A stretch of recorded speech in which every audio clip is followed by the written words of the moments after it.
He got isekai'd, courtesy of the US Navy. Alright class, settle down and let me tell you a story. As I mentioned before, there has always been a wide disparity of representation of the Navy versus the infantry in almost all aspects of media. When the second Top Gun film came out, people lined up to join the Air Force. Imagine that. So tonight, we're gonna try and even up the ratio with the Fat Electrician. But before we do, please like, share, subscribe, do the whole notification button thing to help me out with the algo, and here we go. Alright, so what do we have for tonight? America obliterates half of Iran's navy in 8 hours. Not surprised. I mean, I also wanted to check this one out because there has been so many people that have been going around in social media that have been, spouting some stuff that who think that there's any actual military that could stand up against the might of the United States Armed Forces anywhere in the world. We are talking about an armed force that could put up a Burger King in a foreign soil in less than 48 or was it 24 hours? Because I remember there were these TikTok videos about the Hutus. There was this girl, the Hutus, they don't play around. They're going to. It's like, do they think these people actually stand a chance? And then there was this other girl from TikTok who says the cartel doesn't play around. Does she honestly think the cartel has a chance against a force like that, one that can put up a Burger King half a world away in less than 48 hours?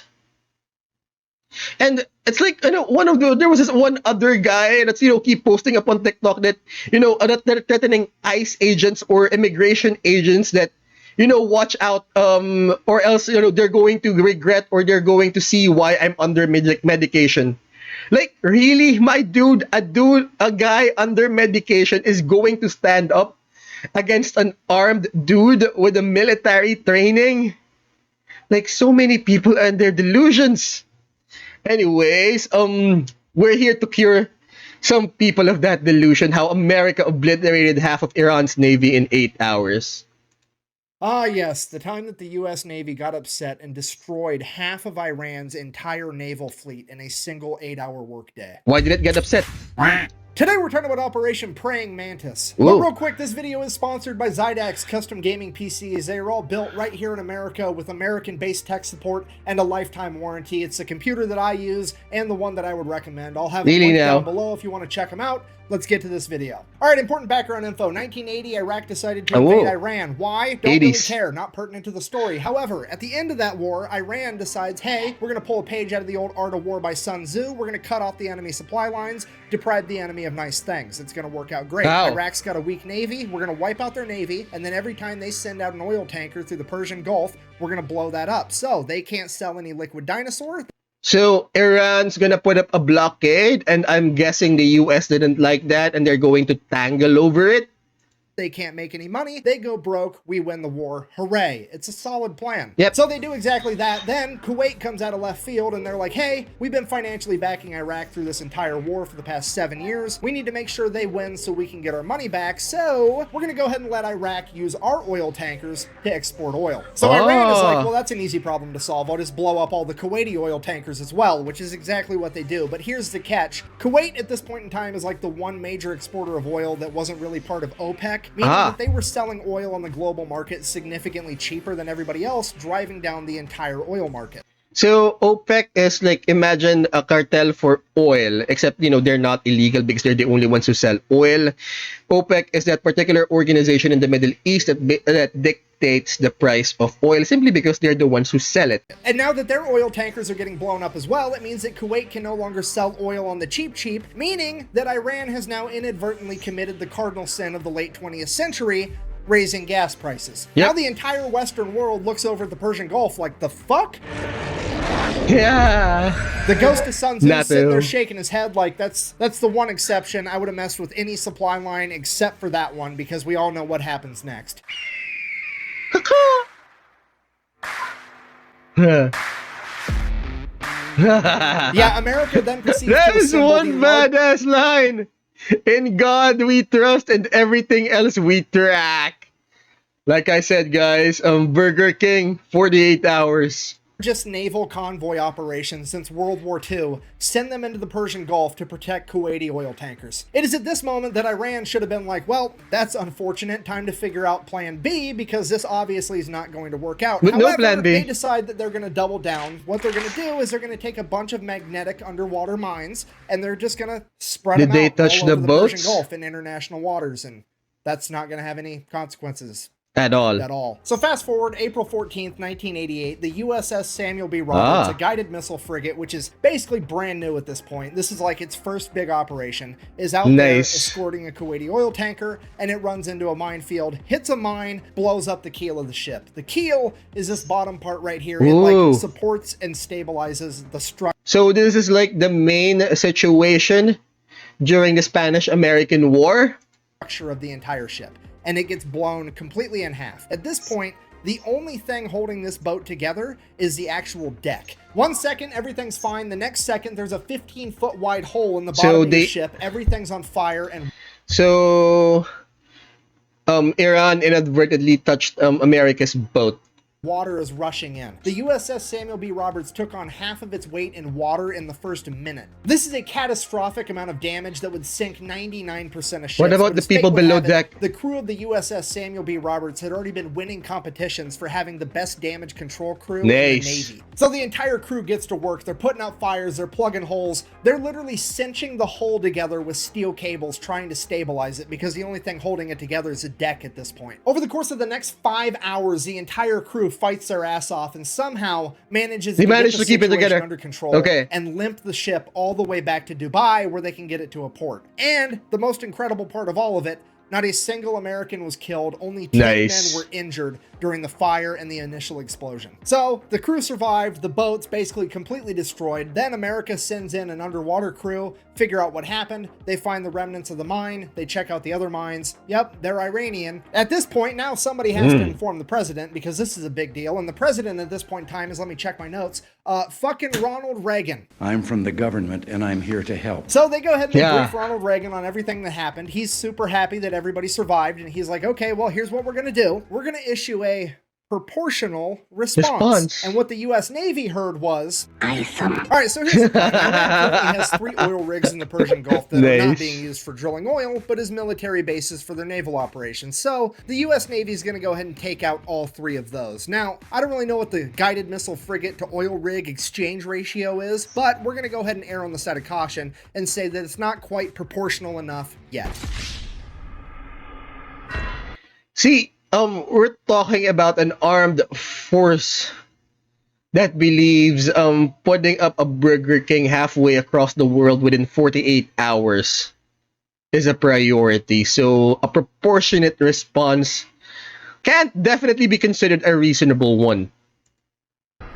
So Iran also really only has like 2 modern naval vessels. That's the Iranian frigate Sahand and the Iranian frigate Sabatland. They're going to go ahead and take out at least one of those, maybe both. We'll see how proportional they want to get. And then by the time they get all that done, that should be a nice 8-hour workday. It'll be time to clock out and go get some ice cream. So in order to get all this done by quitting time, they're going to go... I mean, back in World War II, the American Navy had the ship exclusively for ice cream. Imagine that. Speaking of exclusives, or or what some other military forces considered as some logistical waste, there was this story once back in World War II where the Germans captured an entire truck, and all it had, or an American truck by the way, and all it had was cake. And I forgot who it was. It was some sort of a high-ranking officer who said they knew that they lost when they captured this particular truck full of cake because there was nothing in it but cake. All it had was literally cake. No, it wasn't part of a pack. It was just a truck full of cake that they were fighting against an armed force that literally had time, or literally had space in its logistics simply for trucks full of cake. And I forgot who said it, but there's a saying, amateurs talk strategy, whereas professionals talk logistics. And America definitely has logistics. And it still does, actually. One of its priorities, putting up a McDonald's or a Burger King halfway across the world within 48 hours after boots on the ground. So yeah, wouldn't consider a single ship. Proportionate response after that one.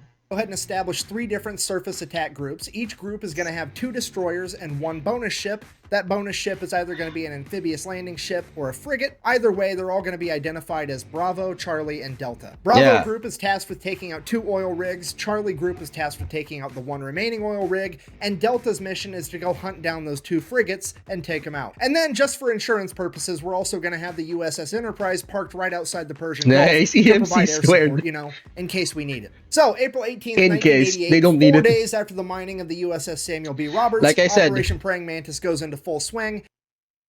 Like I said, this isn't the first time that America provided a proportionate response. Way back in Vietnam, a couple of Marine soldiers got killed, and they pulled out all the stops. They provided an equally proportionate response against the North Koreans just to cut down, a tree or 2 trees? Same thing has been happening. And Bravo group shows up at their oil rig first. At which point they radio over to the oil rig and inform them that they will be blowing it up in 5 minutes and that they should all leave. So, a bunch of people start leaving. They hop in tugboats and take off. Bravo group, seeing that they're making an honest effort to actually evacuate, agrees to give them 15 more minutes. So, fast forward 20 minutes later, they send out another radio message, hey, time's up. They then fire the 5-inch guns right over the top of the oil rig with the rounds set to airburst, hopefully scaring off any stragglers. And it is at this point that some Iranian military member decides that he is going to audition to be the main character of the story because he hops on a 23mm anti-aircraft gun and opens fire on Bravo group. And without skipping a beat, one of the 5-inch guns on one of the destroyers just goes poof, and just fucking direct hit smokes this dude. Barely touches the rest of the oil rig. This guy, definitely not the main character, but the silver lining, he at least made it into the credits as Baloney Miss Cloud. He got Isekai'd, courtesy of the U.S. Navy.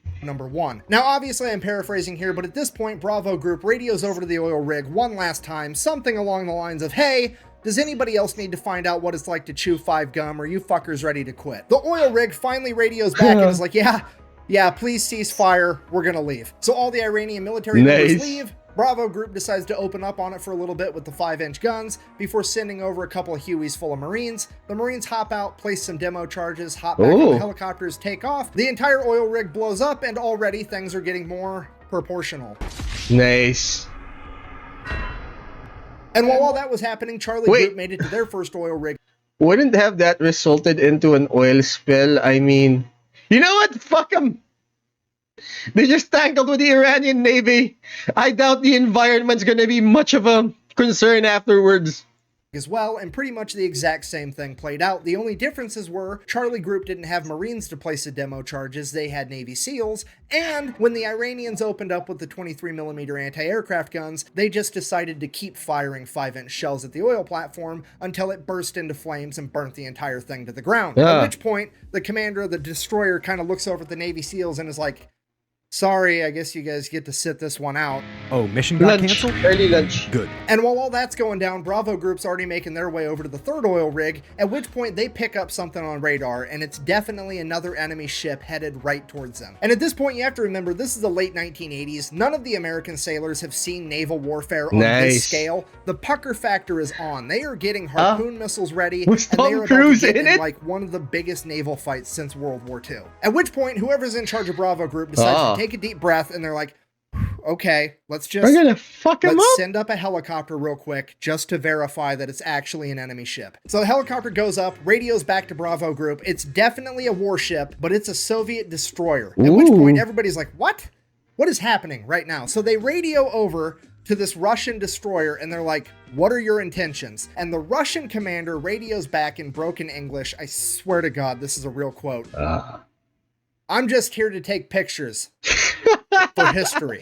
Look, I know that I bash in the Soviet Union and communism every single chance I get, but this time around, I gotta give it to them. These guys know how to party. Just straight up rolling into the middle of the largest naval operation since World War II to eat popcorn and watch. It's incredible. Why not? At this point, Iran finally figures out it's like the most logical thing to do. No one gets hurt. Take pictures. there's something going on, but they don't really know what, so they just begin attacking any ship they can find, and the first ship they found was a civilian cargo ship called the Willie Tide, that they begin attacking with Boghammer-style speedboats. So the Willie Tide radios for help, the USS Enterprise responds by sending up a bunch of A6 intruders, as well as F-14 Tomcats. The A6 intruders show up, start dropping cluster bombs, they end up hitting one of the speedboats and scattering the rest. The civilian cargo ship is saved, hooray. Cutting back to Charlie Group, now there's an Iranian fast attack ship coming right at them. So they radio over like, hey, yeah, we're kind of going around blowing up all your stuff, but also we've got a very specific list. You're not on it, so how about Would you like to be on that list? And we'll forget we saw you. The Iranian fast attack ship messages back, sounds good, we'll do that. And then they just keep driving right towards them. And then this Iranian fast attack ship gets within like 15 miles of Charlie Group, which is like point blank range for a naval battle. Charlie Group radios again, dude, what are you doing? To which they respond, I'm following orders. And then they proceeded to lock their radar on Charlie Group, which Charlie Group can see. At which point Charlie Group immediately launches 5 missiles directly at the Iranian vessel. The Iranian vessel fires a harpoon missile back at Charlie Group.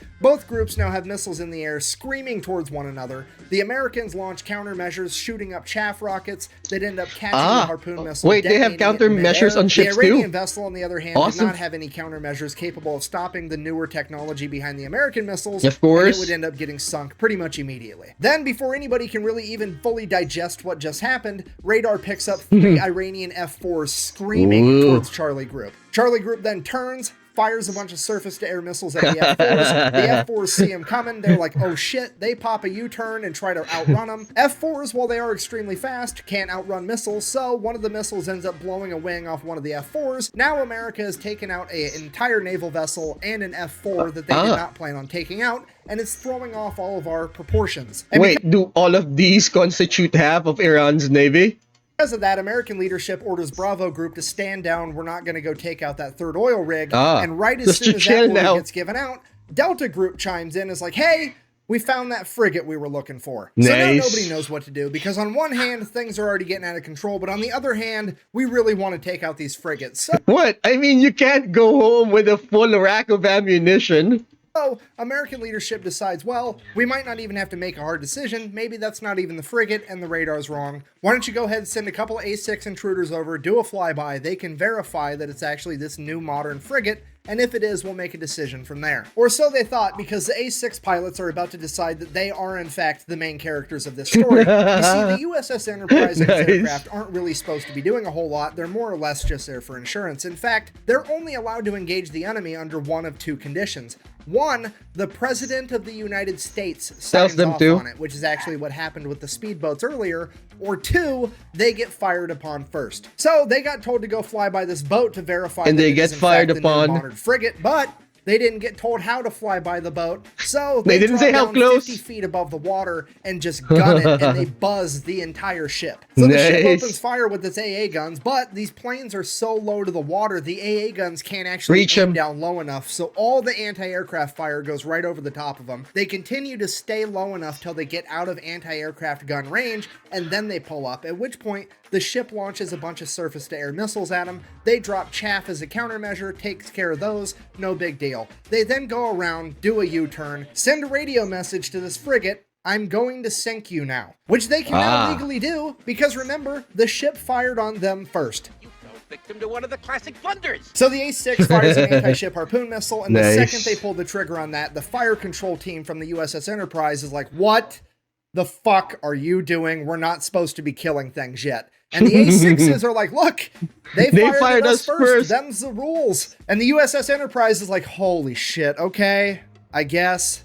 Let him have it. Then the harpoon missile finally makes impact. It's a bullseye. The A6s do a U-turn, go, drop another 500-pound laser-guided bomb right through the deck of this frigate, fly past it, do another U-turn, come back, drop a 1,000-pound bomb on it. Then they radio over to the Enterprise and like, yeah, it's definitely gonna sink. We're gonna head back. So the A6s take off, headed back to the Enterprise, and like 5 minutes later, Delta Group shows up with their warships and begin firing on the already sinking frigate. They hit the magazine, the frigate explodes, rapidly sinks to the ocean floor. At this point, naval leadership is like, okay, Jesus Christ, everybody stop killing things. We need to figure out what all happened. We got to keep this proportional. Proportionate. So they start Nice. radioing back and forth. Everybody's figuring out what everybody did, if anybody's hurt, what's going on. Is someone the whole going to story. Leavenworth? And then as the A6s are making their way back to the USS Enterprise, guess what they happen to fly past? The other modern frigate. Nice. So now the entire US Navy's looking at this last frigate like SpongeBob looking at a jug of water. I don't need it. I don't need Water. I need it! But also, like, realistically speaking, the A6s are pretty much out of ammunition. The only thing they have left are 2,000-pound bombs, and those just aren't going to be pretty enough sure by they can do the themselves trick. without a harpoon missile to take down this ship anyways, so they really are just going to fly by and verify that it's the modern frigate. So the A6 intruders go ahead, they do their flyby. It is in fact the new frigate that they thought it was, and it does in fact open fire on the A6s. Nice. A6s make it out completely unscathed, at which point they pop a U-turn, and one of the A6 pilots is like, It's the bullseye womp rats in my T-16 back home. So the A6 pulls up, gaining altitude, and then Nice. dives down, aims its nose right at the frigate at like a 35-degree angle. They're doing a good old-fashioned dive bombing run like it's fucking World War II. The AA guns start firing. There's bullets whizzing past the Jima. plane, but they're committed now. They're closing in, closing in. Like, the go ahead, bombardier behind the pilot lets the pilot know, Banzai! hey, I'm locked on. At which point, bombs away. Well, the not pilot really pulls Banzai. up, and the bomb goes right down the fucking smokestack of this boat. Blows up, Nice. completely destroying the entire engine room.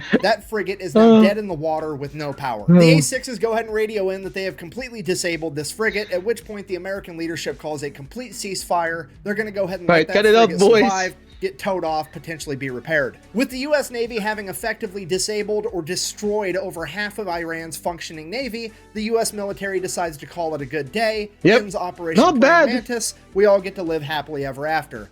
Except, later that night, Iran decided that they wanted to fight a little bit more, and they launched a bunch of Silkworm anti-ship missiles at American vessels. Luckily, no And what American happened? vessels were actually hit. However, this is now a huge political problem because America has been mad at the fact that Iran even had Silkworm missiles for years at this point, and the American government has made it very clear to Iran that if they ever They're not use supposed to them, have they those. would be going Oh, to war with America. they're not supposed to use period. those. That's set in stone. So the Reagan administration, not wanting to kick off World War III in the 1980s, reaches out to the Iranian government and is like, here's what's going to happen. You're going to go ahead and admit that that was an accident. I'm going to sweep it under the rug, and we're never going to talk about it again. Because if this makes headline news and the American people find out, I'm going to have to get real proportional around here. So Iran's like, okay, fine, whatever. It was an accident. Let's sweep that whole thing under the rug. But I am still going to take America to international court to try to prove that it was a war crime to take out my oil rigs. That way I can get reparations and make America pay for it. So they go to international court. They lay out the case. The international court is looking at America like, okay, well, first of all,